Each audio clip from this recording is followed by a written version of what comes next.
Errotariek bere beharra ditu, ezta? Errotariek beti izan dira erdi arrotzak. Segetik beharroteak gehiena egurrezkoa zelako.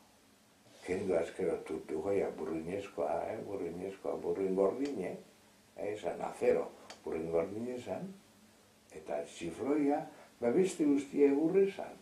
Egurre eta arrie. Orduko denporetan horri zidan nauzi. Da, horregatik errotariek ondo ekien egur klase bakotxa zetarako zan. Esate baterako uretan egoteko, pagoa. Indarra egiteko, aretsa. Pisuek hartzeako, agine. Agine esan, tejo esaten dara, erderaz, da?